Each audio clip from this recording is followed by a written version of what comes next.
All right, so thank you. Thank you, Michelle. So Michelle asked me just to present on some different things. So we're gonna go over a few topics, kind of a lot of this stuff will maybe be a little bit like 30,000 foot view. So if you guys have any questions, just write them down and we'll have Q&A at the end.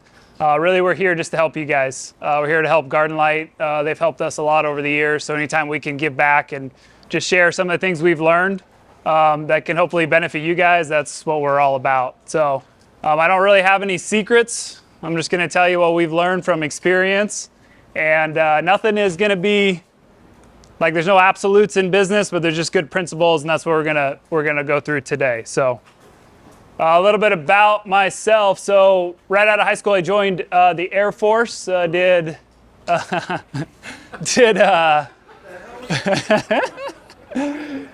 some time in Logis Field, which is in Portugal. And then did a tour in Iraq, and then the last part of my military Air Force, I was stationed at MacDill. So I was at MacDill for about almost 2 years. And my wife, Leah, over here, there's a recent picture of my family. We just went to Disneyland. So my wife, Leah, started nannying for Michelle and Rayto. So that's how I originally met Michelle and Rayto. You know, I don't know how much interaction you guys have with Rayto, but Rayto was like, hey, what are you doing when you get out of the Air Force? I said I wanted to own my own business. And he's like, what kind of business? I don't know. He's like, how about lighting? So I was like, sure. So for about 2 years, because I was a firefighter in the Air Force, I did 1 year of lighting with local companies here, design, sales, maintenance, and then 1 day of lighting, 1 day of firefighting. So got out of the Air Force 2008. We packed up got a van, had some Garden Light catalogs, drove from Tampa, Florida to Eugene, Oregon, which is where we grew up, and started Oregon Outdoor Lighting. The big business plan we had was go bang on doors. So that was about as complicated as it was at the time.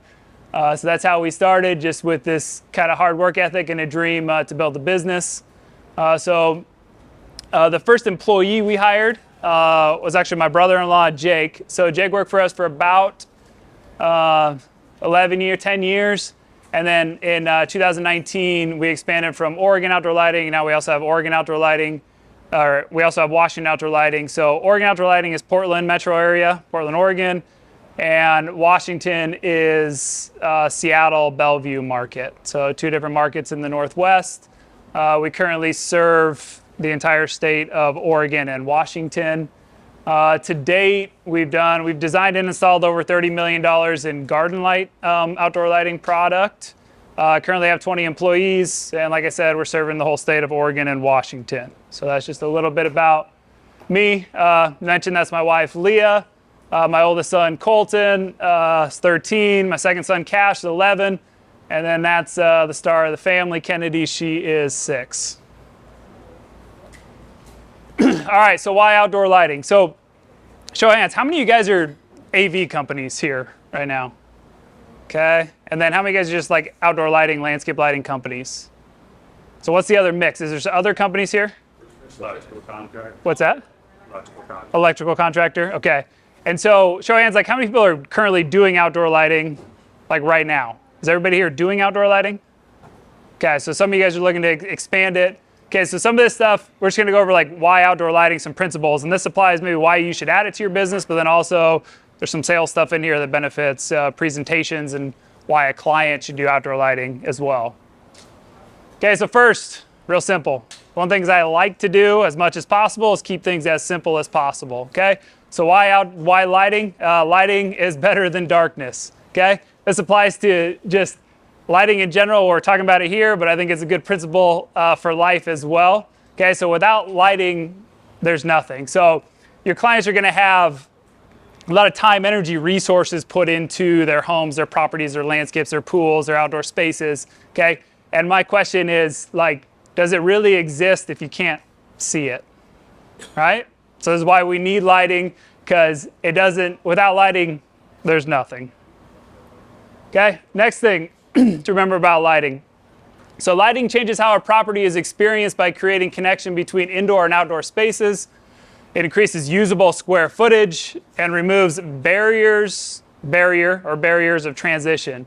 So number one, you guys in warm environments, okay, so we're talking like states like California, Florida, Texas, Arizona, you guys, this is like tried and true. It's been around for a long time. It's indoor-outdoor living. For us in our market, Northwest, it's relatively new. And what I want to say relatively new, or like past 10 years to where it's been a big focus for like new builds, properties, estates, really making this connection between indoor and outdoor spaces.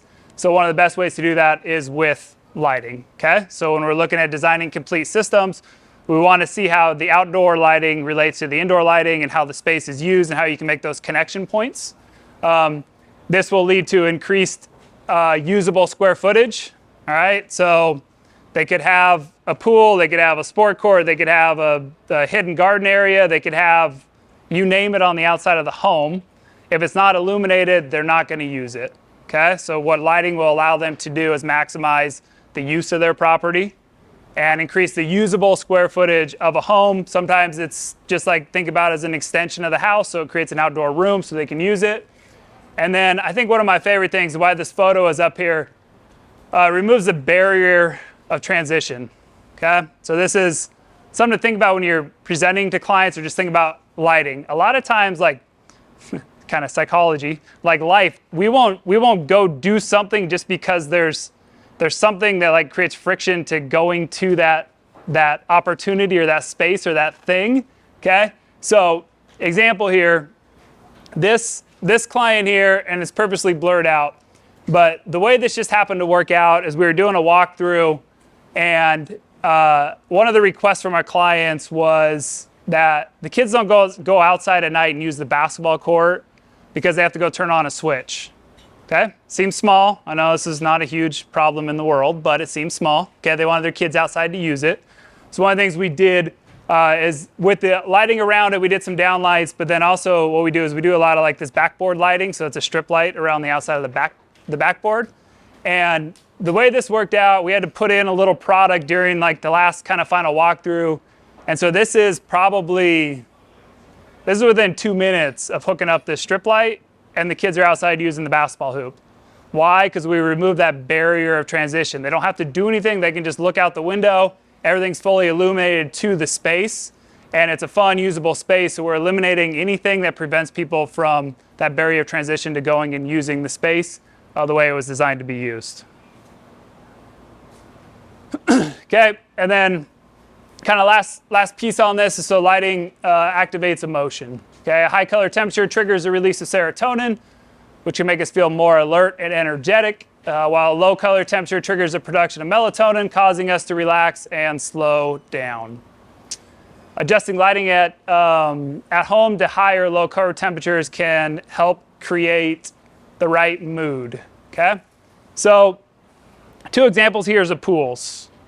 Okay, 2 different feels. Let's take a guess. Do you think if we're gonna go, this is 1, that's 2. Which client do you think is older, 1 or 2? 2. Older. 1. Okay, 1. Okay, so these 2 examples. 1, this is an older client. This is kind of like this, and you can't see it, but it's a meandering path out that they use to relax at the end of the day. They're not throwing parties. They're just going to hang out in their pool house. It's low key.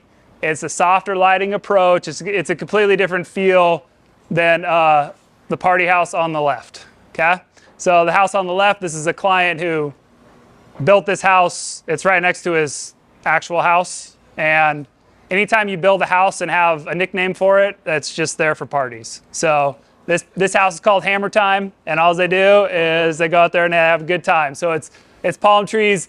It's brighter. So we have 2,700K versus 3,000K. So this is just something to think about when you're talking about lighting. When we're talking about the clients, the things you can do with it is you can affect the emotion of the space, depending on with your design, with the fixture placement, but then also with the color temperature of the fixtures. I know like RGB, W, color changing stuff is a big thing, so that gives you a little bit of more variables in that. We have most success when it's just a different color in the like white. So anywhere from 2,700K, 3,000K, sometimes a little bit higher or lower. But just be thinking about the color temperature of light when you're talking about the mood and the effect emotion that you want to create into your lighting space. Okay? All right.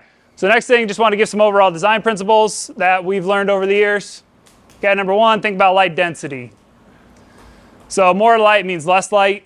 You want to avoid forcing the eye to shift between light and dark by using more lights and transitional lighting techniques. You can make a space feel softer and the perceived brightness lower. Okay, so this is counterintuitive to a lot of people. A lot of people in our industry get focused on like the number of lights. Okay, some people price projects, price per light. Okay, and so when you take that approach, and what it's kind of created in a lot of different markets in our industry is people are just really focused on like more lights equals more light, but that's not the case. Okay, so example here. Now, these photos from the projector are a little bit not as crisp, and I do just want to recognize that the left-hand one does show more roof, so it does show more dark space. But what we're looking at here is when you're looking across the front of this home, what your eye is doing at night is you're kind of going from light to light to light. It's not a smooth transition like the home is on the right. Okay? And to me, when I look at this feels more intense and this feels brighter than the one on the right, but there's probably 3 to 4 times more fixtures on the house on the right-hand side than there is on the left-hand side. Okay? So what we did on the one on the right-hand side is to create a softer look and more even look is you're going to use a balance of, examples like we use a balance of spotlights, so like a 3 LED spotlight, so it's going to be a V2 or a V3 you could use. And then you make the transition points like on the corners of the home with a single LED, so like a mini spotlight, okay? Versus here to where you're just doing, what you're seeing is you're lighting the front of this and you're missing the corners, so the corners feel dark, and that's what's creating kind of that intensity feel. So when you're looking at it, thinking about designing projects, think about light density. One of the fun challenges that we have with all of our designers is if you sell a project and you have too many lights, you don't know where to put them, then come to me and we'll figure it out. It's never happened. Okay? You're never gonna, well, maybe you will, but if you ever sell a job and you're just like, I got too many lights, I've never seen it happen in 15 years. Okay? So think about light density in your lighting designs. The other thing too, I don't have a photo of it.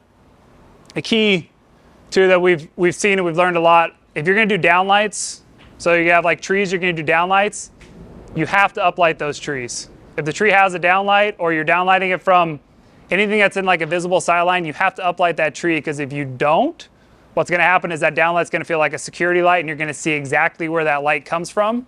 So if there's a downlight, you wanna uplight it because it makes the light disappear and you can't tell where the light is coming from. And that's the end goal, ultimately, on most lighting designs, is if you can create a lighting design and they have no idea where the light's coming from, that's something that is always an ultimate goal. All right, focus on the effect, not the fixture. This applies to the complete system. So just kind of transition from the last point. But number one area that we see this is with pathways, walkways, and driveways. We always ask ourselves the question, is there a way to illuminate this area without traditional path lights? Right? Traditional path lights certainly have their place. Garden Light has a lot of great path lights. P10's our favorite. But overall, as an industry, if you're looking for some differentiators, it's really easy to look at a project and just put a bunch of path lights in there. I think we've all seen this. You go to a home and all you see is these fixtures sticking up everywhere. It's just an easy thing to go to. So what we always look for example, like in this courtyard here, okay, we want light on the driveway. We want light in the area. So how we do that is we uplight the building and use the reflective light to accomplish this. Well lights are going to be a great option. I know Louise showed you those. Like the Predator series is a great option. So it's going to be small. X lights are a great option. And then, as we mentioned before, downlighting is also a great option to accomplish this. But just always be thinking about, if you look at it during the day, can you design it to where you don't see the fixtures at all? Okay? And this also will help you guys apply the light density, because a lot of times to do that, you want to minimize the fixture, so you're going to use smaller fixtures, okay, single diodes. So that means you need more fixtures to create the same design, okay, increases project size, and it gives the client a better effect. Okay, last thing, design principle. This is from like day one. If you were just adding lighting, all the way through year 15, because that's as far as I can go, is you got to work at night. Like, just plain and simple. Like, if you're going to do outdoor lighting, you got to work at night. You got to see your work. Okay. So outdoor lighting doesn't translate from prints or design to reality the same way your interior lighting does. So I don't have a lot of experience in interior lighting. I know a lot of you guys in here do, so I'm not like minimizing how difficult that is and that skill set. But one of the challenges I think with outdoor, especially when you get into landscape, is you just have a larger amount of unknowns. Okay. So what I mean by that is there could be, like, Japanese maples are big in our market. Right, so there might be 10 Japanese maples specified on this project, but how they're specified is they're usually specified by diameter of the trunk. So it'll just be on the prints, it'll show them marked up. There'll be 10 of them. They're 5 to 6 inch diameter, for example. You don't know if that tree is 10 feet, 15 feet. You don't know if it's skinny. You don't know if it's wide. And a lot of times that decision isn't made until right before they get installed, because they go to the nursery, they pick them out. So it's hard to just look at prints and say this tree, based off the prints, needs 1 light, 2 lights, 3 lights. So that's where working at night comes into play. You're going to need to install it. You're going to need to walk through it.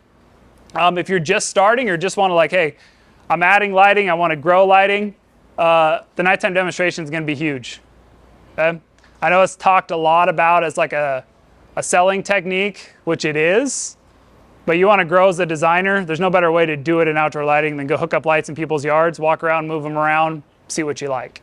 Okay? See what the effect does. What does it do if you turn it 10 degrees versus 3 degrees? What does a 20 watt look like versus a 35 watt look like? We can sit in here and do this all day long, and you're going to have good skill sets that you can take from this.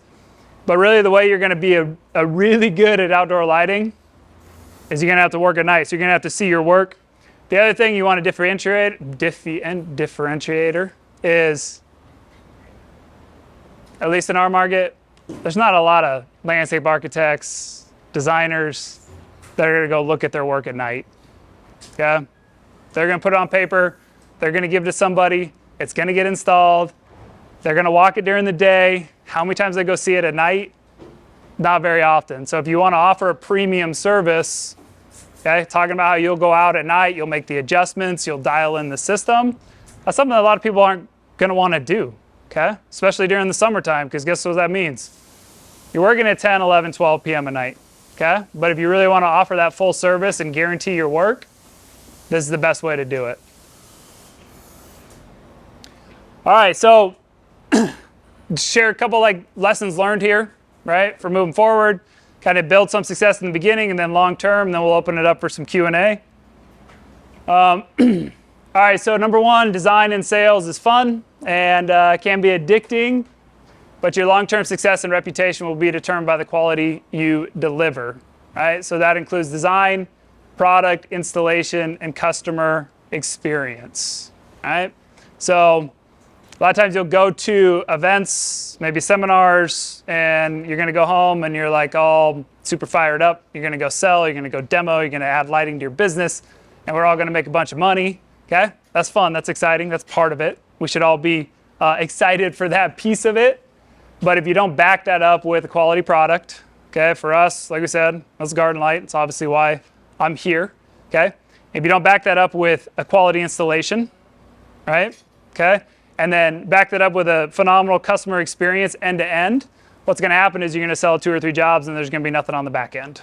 Okay? One of the big parts of our business and one of the big parts of just like our industry as a whole, for a lot of our clients, you get a majority of like the sale and the income from that client in one big chunk, right? So it's going to be an initial design, and yes, they have second homes, yes, they buy and sell homes, and there is that element of it, but kind of generally speaking, for a lot of the clients, you're going to do a big project for them, maybe you maintain it, you're going to make adjustments, stuff down the road, but a lot of it comes on one end. Okay, so it's very important for each client to be wowed. So 1, you get referrals, and 2, this is key for strategic partners, right? Because ultimately, if you want to grow and scale your business, yes, you can work with direct homeowners, and yes, they'll give you referrals, but if you really want to grow and scale, you need partnerships.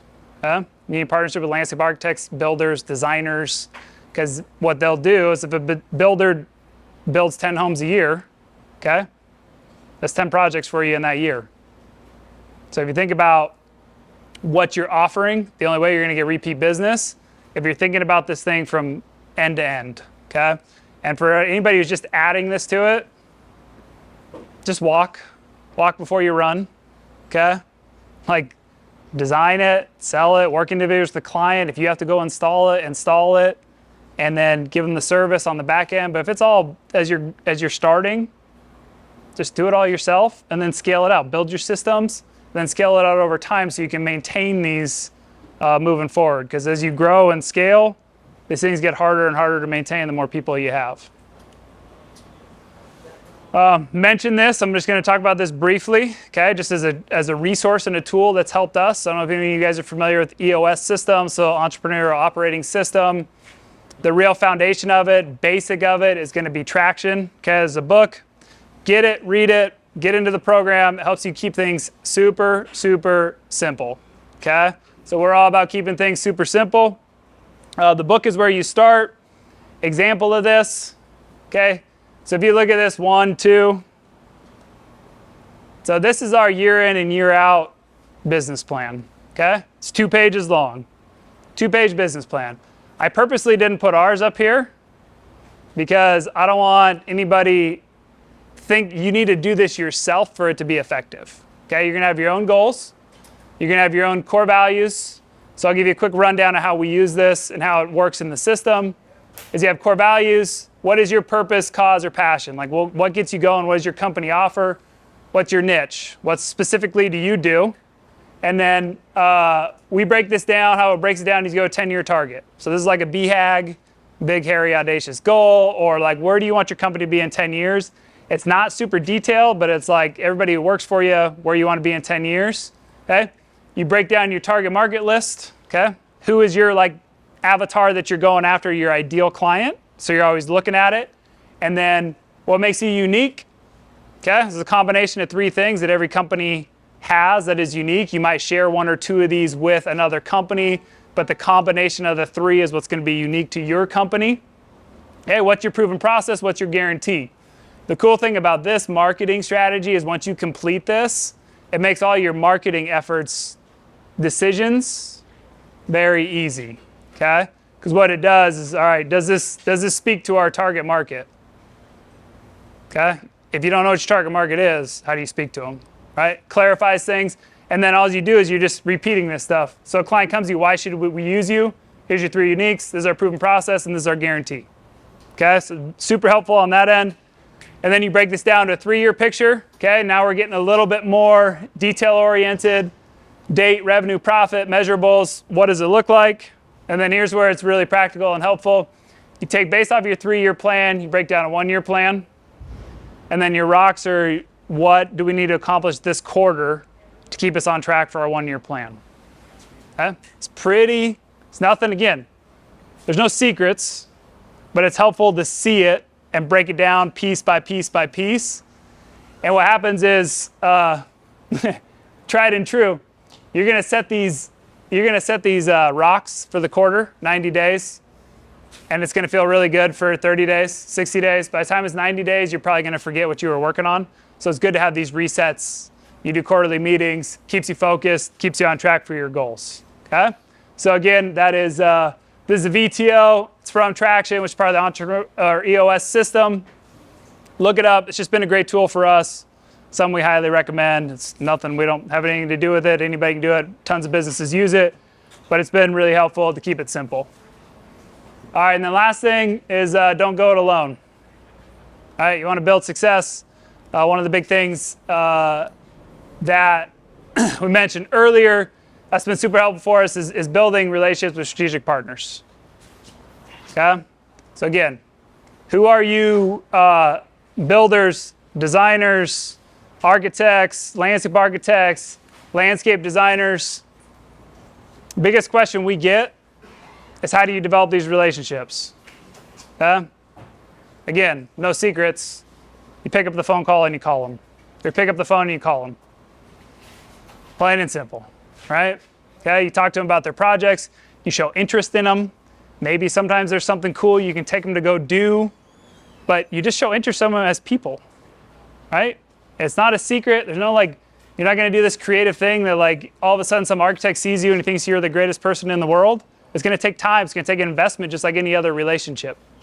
Okay? So if you want this, you want repeat business, you want to be on these projects, because the projects that we all want to be on, they're not going out for bid. Okay? Most of the projects, and this is kind of just reality of our business, which is kind of a blessing and a curse sometimes, is the number one projects that we all want to be on, we probably don't even know about them. Because they're all through relationships. They're all through, they have property managers, they have people that manage their stuff, they build the team, and we don't even know they're going on. Okay, so the only way you get access to those projects is through strategic partners. So builders, designers, architects, landscape architects. Okay? Second point is leverage garden light. You've seen this stuff. This is a unique thing, and I know a lot of you guys have different experience with different manufacturers. I've never seen anything like this to where I can call Garden Light, I can get answers with people who directly say make the product. Predator series was developed because we requested it, because there was a competitor who had a light that was very similar. The new step light was developed because we requested it. Okay, so we needed a light because we had a Hinkley light or something that would only fit that was working on projects, so they designed a light for us. Connections that are made, we asked for those connections a while back, and so they switched to those connections for us. So this isn't just like call Garden Light and nothing happens. Okay, we have these specific products that were made because we requested them. Okay, so that's a real thing, and that's a super unique environment or unique relationship. Leverage their tools that they have. So the display kit is nice, makes you look professional, rolls in, shows you the fixtures, clients love it. The Showtime closer or whatever the demo kit is, that's the best demo kit. Like the quick connects, man, like if I could tell you guys how we used to do demos, like at the beginning, like cutting our own wires and doing wire, it was a pain in the butt and it took forever. But now you can do a demo really quick. So leverage these tools. Okay. The other thing too is I would think about how much you're gaining by having multiple options. Okay? And so the example I'm going to use, I know it's the example everybody uses, but like how did Southwest Airlines build their business? Okay, they have one plane. So that means they have one way to train mechanics. They have one product line to order. Okay, their pilots can go from any flight anywhere because it's all the same plane. Okay, so that allowed them to be profitable when no other airlines ever was profitable over whatever it was, 20, 25 years. Okay, so think about, sometimes we get too confused with offering too many things. And if we get confused with it and we can't know details about everything, guess what your client's going to be? 2, 3, 4, 5 times more confused than you are. Okay? So you got options. There's other manufacturers, but think about what you're adding by adding more complexity and offering a bunch of different services. Okay? And then last one is, I kind of wanted to put this as like, take it serious. Okay?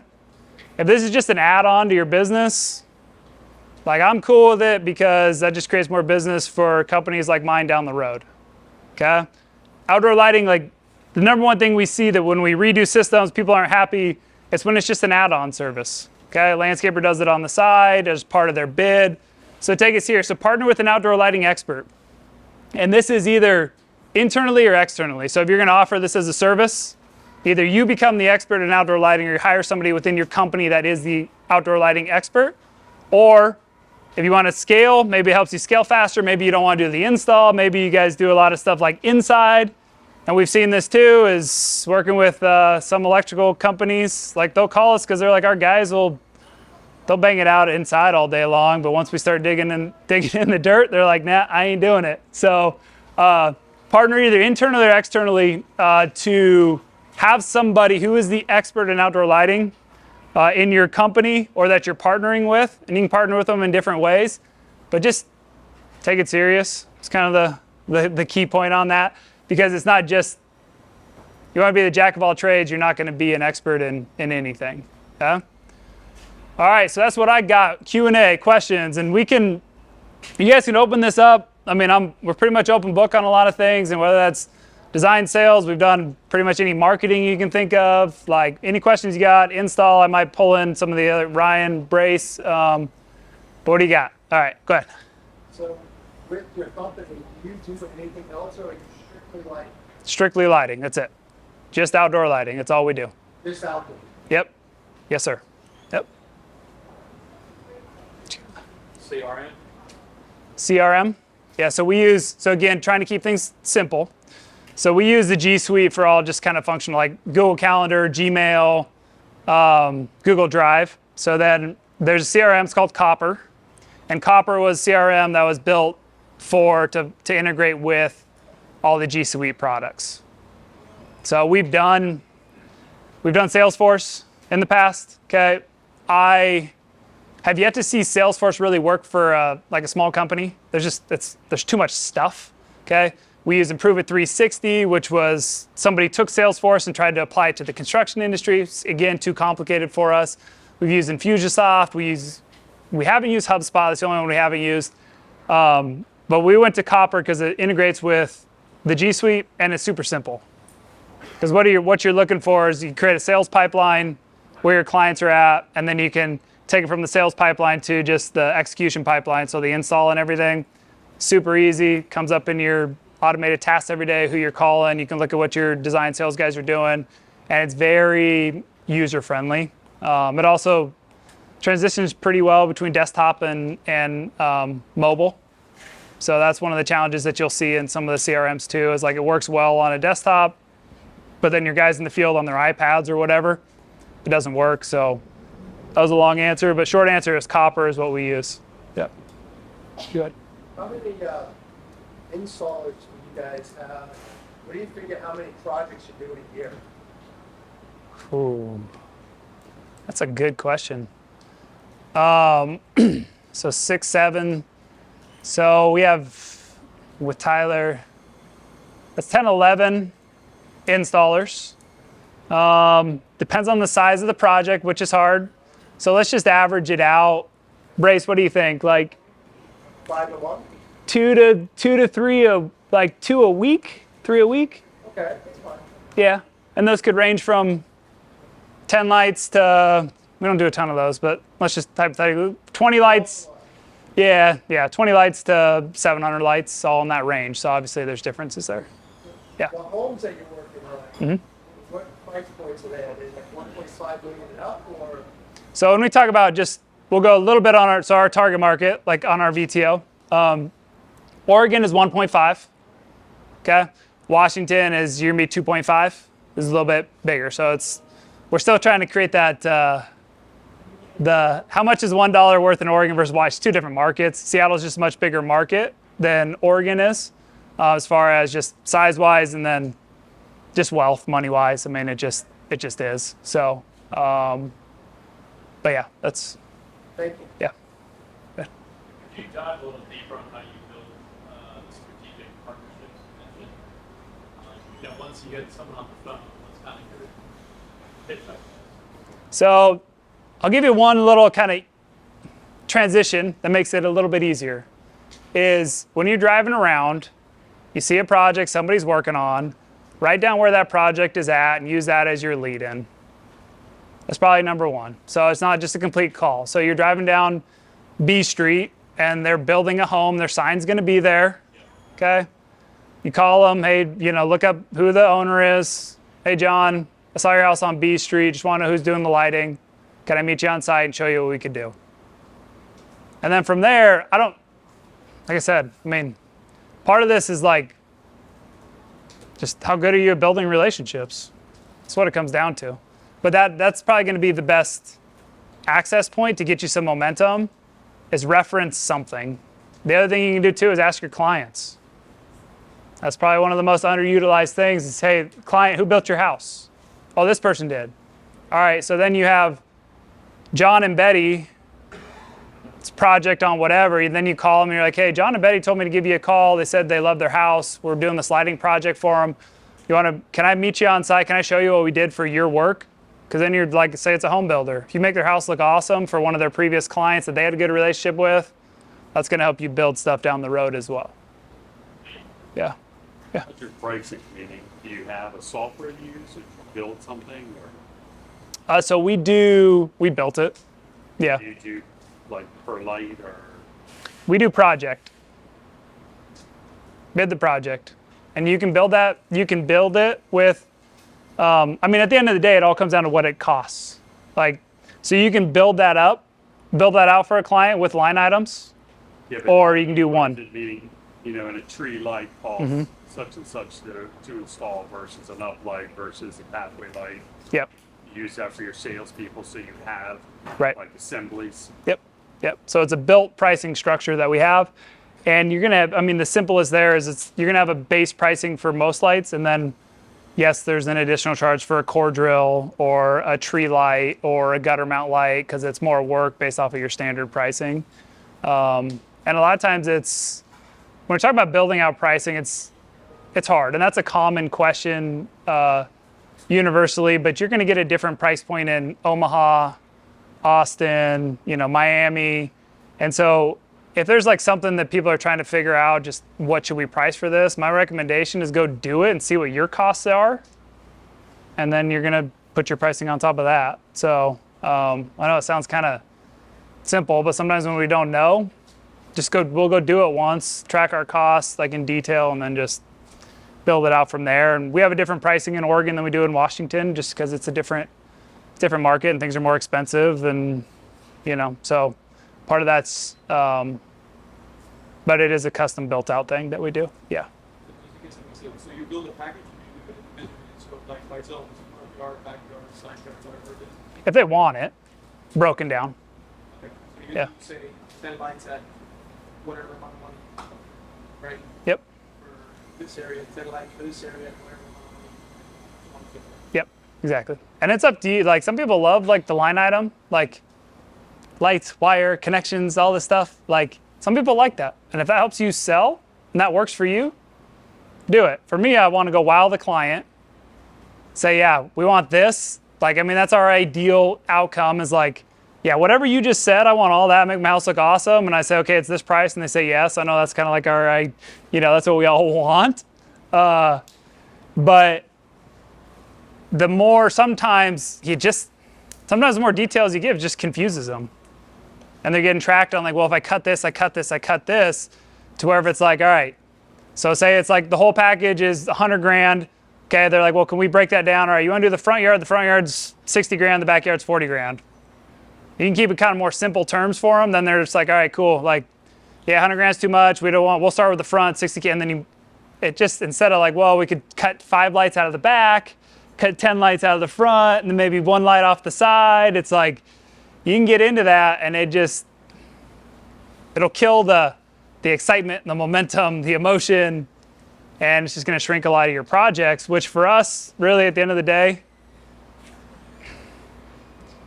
the more we can do, we're not a price company. Like we're never going to win a job on price. So the more we can do for a client, it's the better experience they have. It's better for everybody. It's not about selling a number, and it's not about getting this thing and winning this big whale and doing the sales, but I've never had a client who said that's too many lights. So the more they can do on the front at the beginning, the better it is for everybody because they get a better experience. They get a better end result. So, yeah, go ahead. So when you do an install, do you do it the old-fashioned way with shovels, or do you have like trenching tools? We have both. Depends on the situation. Yeah, because a lot of times, like we have the handheld, they're like chainsaws, but they're trenchers. You guys have those at all? Looks like a chainsaw, but it's got teeth on it, so you can dig it. We bought them with the intent to use them a lot. We don't use them as much as we would like to because by the time you pay for repair to irrigation and invisible fence, a lot of times it would have just been faster just to hand dig it. So if it's like a new construction or it's a big, maybe like a country estate to where you're doing stuff and there's nothing out in the yard, like that kind of situation, you got some long runs, the trenchers are great, but generally speaking, Just depending on the situation. yeah, generally speaking though, most of it's still hand dug by our guys. How far down do you normally put water? Our goal is 12 inches.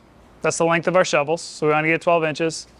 You're not going to create like damage or cut, big roots or something like that to get it there. So it's 12 inches, and then if it's shallower than that, then we use landscape staples, help keep it down. So, yeah. And you guys are completely different soil and stuff down here than than we are. So everybody's gonna have their own nuances as far as, you know, digging and install, depending on where you're at in the country. So, yeah. Any other questions? Yeah. Go through your process using the presentation kit and the demo. Is there certain classes you guys do from one or the other? Both. So a lot of the new guys out there possibly getting. Yeah. Yeah, I mean, so just a couple of tips on that. So ours is different. So what we do is we build out a design PDF. So we're at this point, we're fortunate enough to have an in-house, well, he's marketing, but he helps us put together sales presentations. So we built out a sales presentation that we upload design photos in with concept photos. So here's our designs. We're going to put all the lights. If there's prints of like new construction or it's a new landscape project, we'll put all that in there that's marked up with examples of our work. Kind of like this old school, if you think about, I mean, back in the day, we used to like carry around these big binders of photos and show them and your work and your testimonials and all that stuff. So that's all digital now. So just take all that information, put it in one presentation, right? Examples of your work, testimonials, all that stuff. I'd say the biggest thing is I keep it more simple. So if I'm going to compare, like give me a comparison of product lines, okay? So compare a V3 versus like a V1 drop-in, right? I'm not going through, okay, this is the washer, this is this. I'm just taking two examples so they can get a gist of, okay, what the differences are, and then this applies to all the other lights in that series if it's going to be like a competitive bid as far as the fixtures go. But the number one thing I'd say when you're using the kit is, this one should have it. Yeah, so it has it. Make them hold the brass whether they want brass or not. Say that again? Make them hold brass whether they want brass or not. Okay? So I know your project, we're going to use a black finish, but I just want to show you an example of our product. Hand them the brass. Okay? It's got weight. It's got quality. It's like a tactile thing they're going to remember, okay, when you're gone, whether they want brass or not. So I would just say make them hold brass, and then don't get too complicated on this. If they're staring at fixtures too long, then you're going to be a fixture salesman. And when we're talking about to the end user, that's not what you want. Now, if you're a manufacturer rep, a little bit different. We want to sell you the fixtures. You want to see them, see how you can use them. But as far as like the end user, I would make them hold brass. And then I would just, maybe another little tip there too. Strategic partners like the small lights because they're different. Garden Light has like the mini spotlight, the mini well light, Micro Max, these products. It's something that a lot of people haven't seen before. Okay? And the more we can show them how we can minimize that light impact as far as the fixtures go, the better. So kind of maybe a generalized is just don't like vomit all your products on them. Keep it simple. Show them the brass, show them the small cool stuff, and then this is what you want them to focus on, is the design. How many lights do you think you have on that right there? Scholzy, how many lights are in this? Say it again, what? How many lights do you think are here on the front of this? This is your design. 70 maybe? Yeah, I'd probably say, yeah. Somewhere around there. 45 grand. Yeah, yes. In your job, so you see, just as a question, more drop-ins that you guys use, or do you guys try to stick one to the integrated? We do all integrated. Well, 95. 10? Yeah, not even 10, like 95.5 maybe. Drop-ins are more for kind of like a price buyer. We don't use a ton of price. Yeah, entry level. Yeah, base entry level. Yeah, yep, yeah. What percent of your business is Maintenance? maintenance? Probably about 10%. Well, now are we talking maintenance contracts or are we talking like service, just straight up maintenance contracts? Probably about 10, 15%. So, Specifically put into that. what's that? Do you have like an installation crew that's specific, kind of more focused on maintenance and service? Yeah, we have one crew that just does service and maintenance. So that's like repairs, Yeah. maintenance, and then if there's some fill-in, a client wants to add one or two lights, that's a good use for them when we're filling out the schedule. Yeah. What do you do for marketing? Marketing? Currently or in the past? So I like marketing, which has been helpful at times and probably wasted money at times just because I like it. So, I mean, we've done everything is like, so I had this conversation with somebody who was starting a company, and it was like, you know, we sat down, went through all the marketing things we've done. So we've done, you know, we've done SEO, we've done Google Ads, we've done mailers, we've done magazines, we've done home shows, we've done, like, you name it. We did Angie's List, we've done Nextdoor, we've done, like, trying to think of things that we haven't done. But what we've seen that kind of creates, you start with the foundation. So I was meeting with this guy, starting business. He's like, hey, I want to do these whatever, mailers and home shows and all this stuff. It's like, all right, is your Google listing up to date and verified? It's crazy. Even now, a lot of people don't have that, okay? Do you have reviews on your Google listing? Most people will get more bang for their buck from marketing with those two things than any mailer, any home show, any other thing you're gonna go do. Okay, we've done Facebook, Instagram, all that stuff. Our biggest challenge, and a question to ask any marketing person you're gonna work with, is everybody's gonna tell you they circulate to high-end homes. Okay, everybody's gonna tell you that. What percentage of my marketing is going to high-end homes? And so when we went back to like the VTO, your target market, so we always say, look, is this going to $2.5 million homes and above? Okay, if the answer is no, or 10% of it is, or 20%, then we don't do it. So having that target market specified at the beginning is really gonna help you. But I'd tell you, like, Google listing up to date, verified, get reviews on that listing, and then have just a simple SEO company.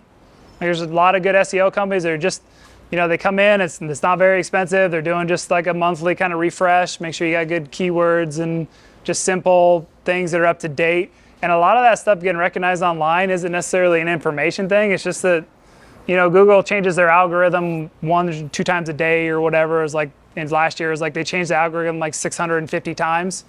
So just making these small adjustments on what's important to them at the times. So that stuff's gonna go a lot further than like putting out a bunch of 30, 40, 50 grand in some big campaigns, which maybe in 6 months, I'll tell you about one that we're currently about to launch. So I said, I mean, we do some bigger campaigns and we're trying some different things. It's something that we haven't seen anybody else do. So we're gonna do it first and then I can tell you guys about it later. So I'm not saying don't do the bigger ones, but again, baby steps. Like if your stuff's not up to date on Google, verified, your location, start there, build reviews, do that for 2 or 3 years before you really start sinking money into any kind of big advertising. And then I would say just from the advertising spot, spend some money going to like a trade organization that applies to what we're doing. So like spend some money on an HBA or a multifamily, like if you want to go after multifamily, like go to their conference, do a little booth, something like that that's more specific to what we do.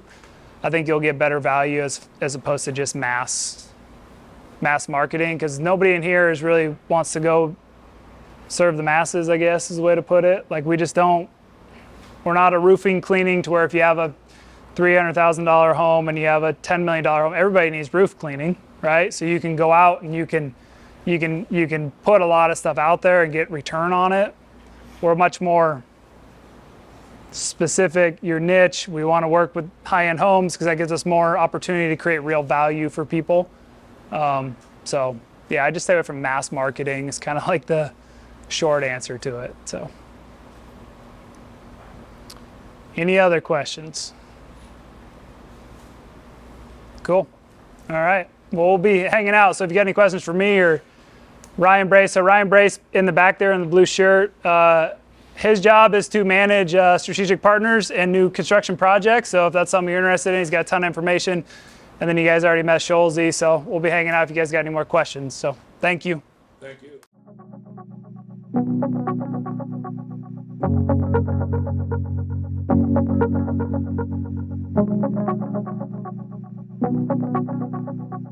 Thank you.